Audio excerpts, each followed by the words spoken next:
Students 27 number पे हम लोग थे, हो चुका था। अब हम 28 नंबर कराएंगे। 28 में आपके ऑप्शन भी हैं, यानी कि इसमें 2 क्वेश्चन हम कवर करेंगे।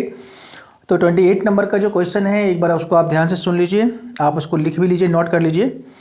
If one root of the quadratic equation 3x² + px + 4 = 0 is 2/3, then find the value of p and the other root of the equation.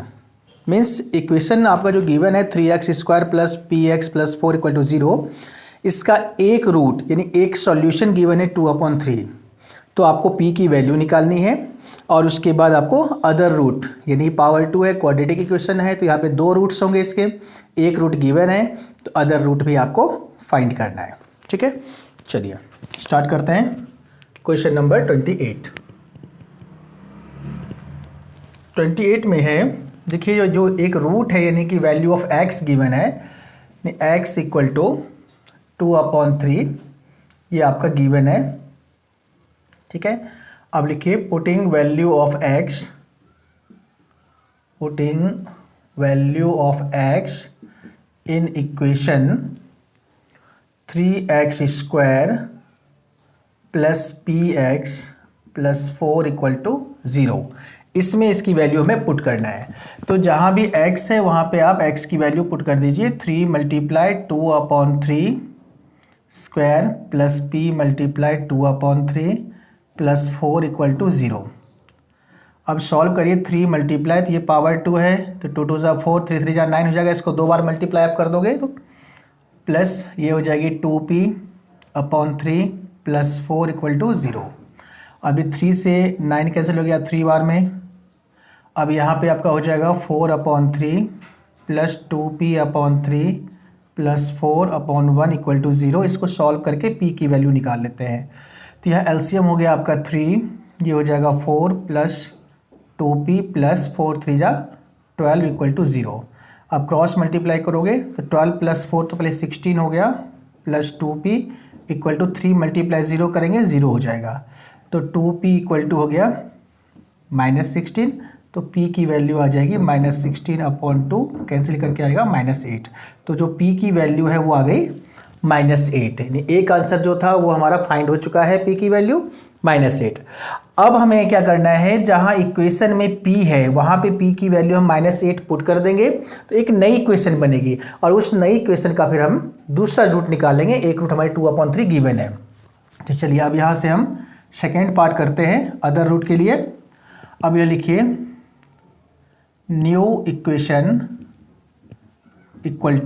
क्या हो जाएगी 3x² प्लस, अब यहाँ पे p की वैल्यू पुट कर दीजिए आप, -8x + 4 = 0। अब ये हो गया 3x² - 8x + 4 = 0। ये इक्वेशन बन गया आपका न्यू, यानी p की वैल्यू पुट कर दिया हमने तो इक्वेशन हमें ये मिल गया। अब यहाँ पे ये क्वाड्रेटिक इक्वेशन है, पावर 2 है, क्वाड्रेटिक इक्वेशन है, तो आपको पता है क्वाड्रेटिक इक्वेशन में कम से कम 2 ज़ीरोज़ होते हैं। तो 2 ज़ीरोज़ में एक ज़ीरो तो हमारे पास गिवन है 2/3, तो अदर ज़ीरो हमें फाइंड करने के लिए कह रहा था, तो अदर ज़ीरो हम फाइंड करेंगे, यानी कि हम सिंपल इसको सॉल्व करेंगे, वहाँ से 2 ज़ीरो मिलेगा, तो एक ज़ीरो हमारा यही हो जाएगा और दूसरा जो बचेगा वो हम लिख देंगे। अब इसको सॉल्व करिए तो 3x² और 3 4 = 12, तो ये हो जाएगा -6x - 2x, -8x हो जाएगा और 6 2 = 12 भी हो जाएगा। अब यहाँ से आप 3x कॉमन करोगे तो आ जाएगा x - 2, यहाँ पे आप 2 कॉमन करोगे तो यहाँ भी x - 2 = 0। अब हो जाएगा एक तो 3x - 2 कॉमन वाला, एक x - 2 ये। अब दोनों अलग अलग करेंगे तो हो जाएगा 3x - 2 = 0, यहाँ से हो जाएगा x - 2 = 0। अब 3x = हो गया 2, तो x की वैल्यू आ गई 2/3 और यहाँ पे हो गया x = 2। तो x की वैल्यू 2/3 तो हमें ऑलरेडी गिवन था पहले से ही। ठीक है, तो अदर ज़ीरो क्या हो गया हमारा 2, तो यहाँ लिखिए सो अदर ज़ीरो = 2 आंसर। ठीक है, तो इस तरह से कोई भी क्वाड्रेटिक इक्वेशन में आपके 2 सॉल्यूशन होंगे, 2 सॉल्यूशन में एक गिवन है, दूसरा निकालना है, तो हम इस तरह से फैक्टराइज करके उसको फाइंड कर लेंगे। तो इस तरह के क्वेश्चन को आपको इस तरह से सॉल्व करना है। और ये जो क्वेश्चन होगा ये आपका सेक्शन 4th का है, यानी 3 मार्क्स का है। इसमें 3 मार्क्स आपको मिलेंगे, ठीक है। स्टेप वाइज मार्क्स मिलेगा, तो इसको आपको इस तरह से करना है ताकि कोई भी स्टेप आपका छूटे ना। अगर कोई स्टेप छूटेगा, आप छोड़ देते हो, कम स्टेप करते हो, तो वहाँ पे नंबर आपके माइनस हो जाएंगे। और इस तरह से अगर आप करोगे तो आपका कोई भी माइनस, कहीं भी नंबर कटने का कोई चांस नहीं है, ठीक है। अब चलिए इसी का जो एक ऑप्शन वाला सवाल है वो मैं आपको बताता हूँ। क्वेश्चन मैं आपको पढ़ के बता रहा हूँ। The roots alpha and beta of the quadratic equation x square minus 5x plus 3 into k minus 1 equal to 0 are such that alpha minus beta equal to 1, find the value of k. यानी इसमें आपको एक equation तो given है alpha minus beta equal to 1, k की value आपको find करना है, ठीक है। और इक्वेशन गिवन है। चलिए पहले इसको हम समझा देते हैं आपको कैसे होगा।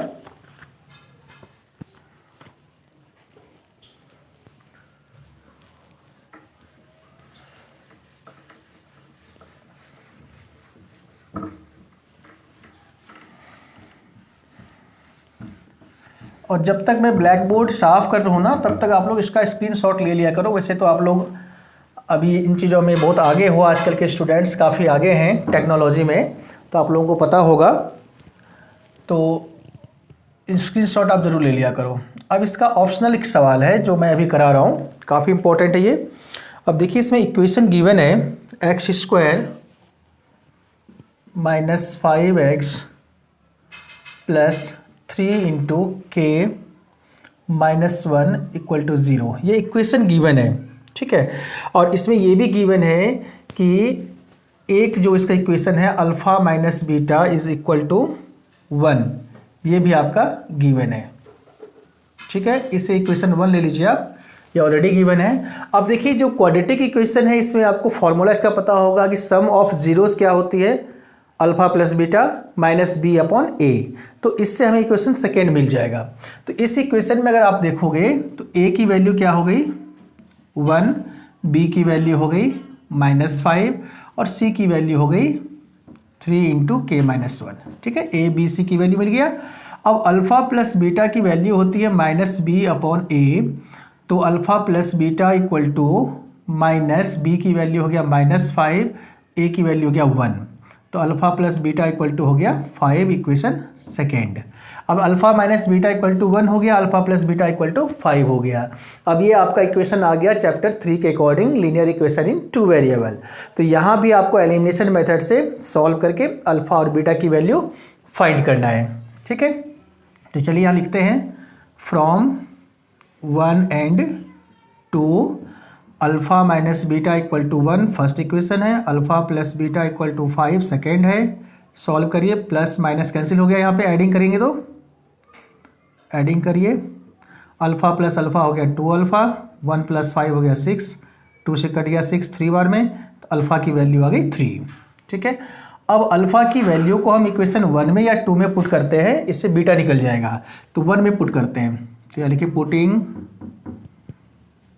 Value of alpha in equation first. तो फर्स्ट है आपका अल्फ़ा माइनस बीटा, तो अल्फ़ा हो गया 3 माइनस बीटा इक्वल टू 1, तो minus beta equal to 1 minus 3 हो गया, तो माइनस बीटा इक्वल टू हो गया -2, माइनस माइनस कैंसिल, तो बीटा की वैल्यू आ गई 2। अब अल्फ़ा और बीटा दोनों की वैल्यू आपको मिल चुका है, हमें फाइंड करना है के। और के अब देखना पड़ेगा के जो है किस टर्म में है, इसमें ए में है, बी में है या सी में है, ये देखना है आपको।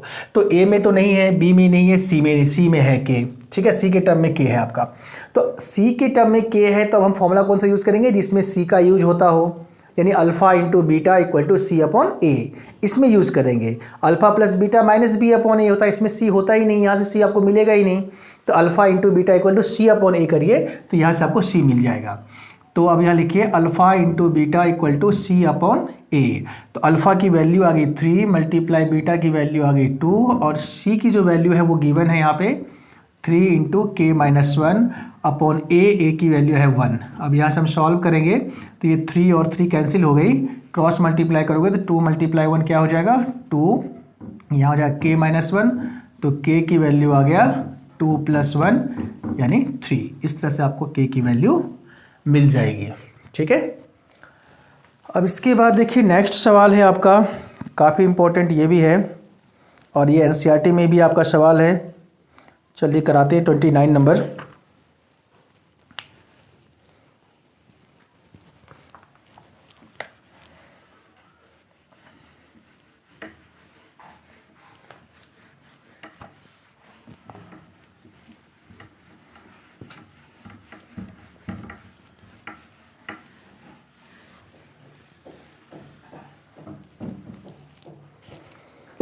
अब देखिए question number 29, in the figure ABCD is a square of side 14 cm and semicircles are drawn with each side of square as diameter.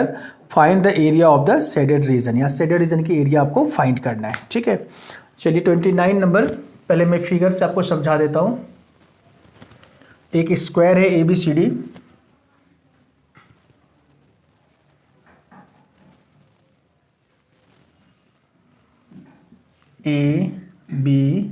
ABCD, ये स्क्वायर गिवन है और एक सेमी सर्कल यहाँ पे है, एक सेमी सर्कल यहाँ पे है, इसी तरह से एक सेमी सर्कल यहाँ पे जा रहा है, एक सेमी सर्कल इधर आ रहा है। ठीक है, और अब आपका ये पार्ट शेडेड है। ठीक है, ये चारों पार्ट आपका शेडेड है, इसकी एरिया आपको फाइंड करना है।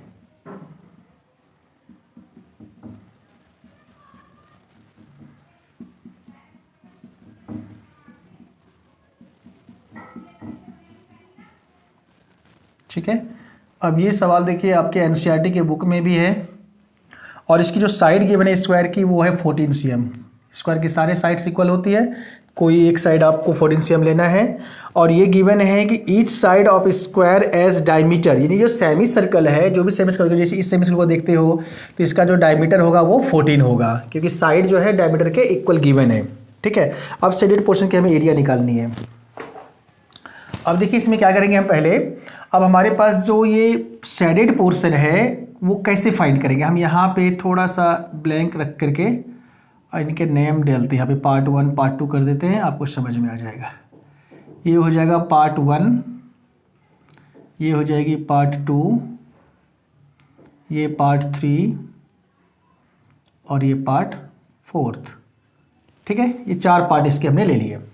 अब देखिए अगर हम पूरे स्क्वायर की एरिया निकाल लें, ठीक है, और उसमें से ये चारों जो ब्लैंक पोर्शन है उसको माइनस कर दें तो शेडेड पोर्शन की आ जाएगी। ठीक है, अब इसके लिए हम क्या करेंगे, पहले तो स्क्वायर की हम एरिया निकाल लें, उसमें से 2 सेमी सर्कल की एरिया निकाल लें। अगर 2 सेमी सर्कल की एरिया निकाल करके हमने माइनस कर दिया तो 2 पार्ट की एरिया शेडेड पोर्शन की मिल जाएगी हमें। ठीक है, मान लो ये पूरा स्क्वायर है, इसमें से हम ये सेमी सर्कल और ये सेमी सर्कल को निकाल के माइनस कर देते हैं तो हमारे पास क्या बचेगा, अब ये सेकेंड पार्ट और फोर्थ पार्ट की एरिया बच जाएगी। और जो इसकी एरिया होगी वही फर्स्ट और थर्ड की होगी, 2 से उसको मल्टीप्लाई कर देंगे तो चारों की एरिया आपको मिल जाएगा। ठीक है, यही कॉन्सेप्ट रखना है इसके लिए। अब इसको पहले निकाल लीजिए आप, area of square, area of square ABCD equal to AB square यानी साइड का स्क्वायर, तो 14 का स्क्वायर हो गया 196 cm स्क्वायर। ये आपका आ गया area of square, complete square की एरिया आ गई। अच्छा, अब diameter of semi circle, diameter of semi circle ये हो जाएगी आपकी 14 cm, तो रेडियस ऑफ सेमी सर्कल क्या हो जाएगा, इसका हाफ कर दो 7 cm हो जाएगा। ठीक है, अब area of 2 semi circles, area of 2 semi circles, तो एक सेमी सर्कल की एरिया होती है हाफ पाई आर स्क्वायर, इसको 2 से मल्टीप्लाई कर दीजिए, दोनों की निकल जाएगी। मतलब अगर हम इसकी और इसकी निकालना चाहें तो एक ही बार में आ जाएगा दोनों की, तो 2 से 2 कैंसिल हो जाएगा और ये हो जाएगा पाई की वैल्यू 22/7, रेडियस आपका 7 है, कैंसिल हो गया, तो ये आ गया 154 cm स्क्वायर। अब देखिए जब 2 सेमी सर्कल की एरिया आ गई 154 cm स्क्वायर, अभी 2 सेमी सर्कल की एरिया को अगर हम पूरे में से माइनस कर दें तो 2 शेडेड पोर्शन की एरिया आ जाएगी। अब लिखें यहाँ पे area of shaded portion, first third ले लेते हैं पहले, फर्स्ट एंड थर्ड। इसका निकालने के लिए क्या करेंगे, पूरे स्क्वायर की एरिया में से area of square minus area of two semicircles. तो एरिया ऑफ स्क्वायर हो गया आपका 196 और टू सेमी सर्कल की एरिया होगी 154। माइनस करेंगे तो क्या मिल जाएगा आपको, 4 माइनस 6 माइनस 4 2 और 9 माइनस 5 4, 42 cm स्क्वायर। ये आ गया आपका दो सेमी सर्कल की, दो साइडेड पोर्शन की एरिया, ये देखिए फर्स्ट और थर्ड की आ गई। अब जो फर्स्ट और थर्ड की एरिया आई है वही आपका सेकेंड और फोर्थ की आएगी। तो अब यहाँ लिखिए area of total shaded portion equal to 2 multiply 42 cm square, यानी आ गया 84 cm स्क्वायर। तो ये आपकी total area of shaded portion आ गया।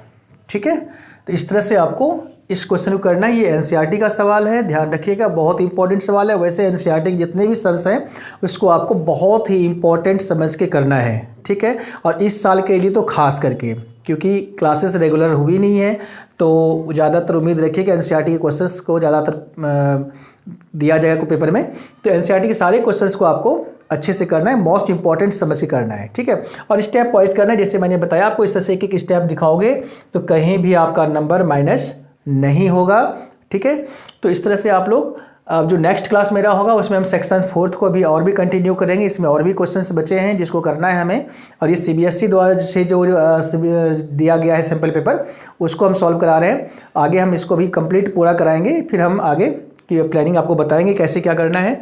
तो इस तरह से आप लोग चैनल को देखते, वीडियोस को देखते रहिए, शेयर करिए इसको ज़्यादा से ज़्यादा बच्चों के बीच में। ठीक है, और अगर कोई डाउट होता है तो आप कमेंट बॉक्स में ज़रूर लिखें, और चैनल को सब्सक्राइब करना ना भूलें, ज़रूर कर लें, क्योंकि यहाँ पे आपको मैथ्स की कंप्लीट सिलेबस कराई जाएगी। यानी मैथ्स के पेपर में आपको कोई भी टेंशन नहीं होगी, ये हम आपको पहले से कमिटमेंट करते हैं।